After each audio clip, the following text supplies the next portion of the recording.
এটা বস্তু দেখাম মই যে আপোনালোকক বস্তু দেখাম মানে এটা হট নিউজ দেখাম হা কালি পৰহি এটা টুইট কৰিছিলে 1 এপ্ৰিলৰ দিনা মামাই এটা ফেচবুকত পোষ্ট কৰিছিলে আৰু আজি এটা পোষ্ট পাইছোঁ মই এই দুইটা পোষ্টৰ মাজত ডিফাৰেন্সটো আপোনালোকে অলপমান মোক বুজাই দিব হা মই ধুনীয়াকৈ দেখাই আছোঁ চাই ল'ব স্ক্ৰীনশ্বট মাৰি ৰাখিছিলোঁ মই ফেচবুকৰ পৰা আজি এপ্ৰিলৰ 1 তাৰিখ তাৰপিছত ইয়াতে লিখিছে আজিৰে পৰা অসমৰ প্ৰতিটো পৰিয়ালে প্ৰতিটো ইউনিটত 1 টকাকৈ ৰেহাই পাবলৈ সক্ষম হ'ব মানে বিদ্যুৎ উল্লেখ যে এই ৰেহাইৰ হাৰে বছৰৰ শেষত আৰু অধিক সহকাৰে আপোনাক শান্তি প্ৰদান কৰিবলৈ সাজু হৈছে ঠিক আছে এইটো দেখিছে এইটো দিছে একদিন আগত মানে আজি যোৱাকালি দিছে 1 তাৰিখ ন 1 তাৰিখে দিছে তাৰপিছত এইটো চাওক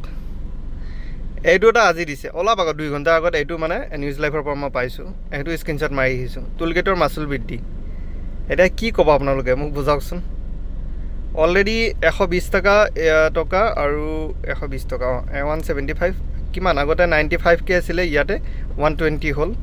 আৰু চাগে ওপৰটো আছিলে 135 নে কিমান 5 টকাকৈ বাঢ়িছে ঠিক আছে 1 টকাকৈ কমাই এটাত বঢ়ালে 15 টকা আৰু এটাত বঢ়ালে এটা টুলগেটত বঢ়ালে 5 টকা ঠিক আছে মামাৰ ফৰ্মুলাটো দেখিছে ইফালে 1 টকা কমাই দিছে বিদ্যুৎ মাচুল আৰু সেইফালে টুলগেটত এক জায়গাত 5 টকা এক জায়গাত 15 টকা বঢ়াইছে ঠিক আছে এইটো হ'ল মামাৰ ফৰ্মুলা মানে এটা নিজে নিজে বুজি লওক কোনটো ভাল কোনটো বেয়া মই বিৰোধিতা কৰা নাই কাৰো চৰকাৰৰ কিন্তু যিটো দেখিছোঁ সেইটোহে কৈছোঁ চিষ্টেম এইটো মামাৰ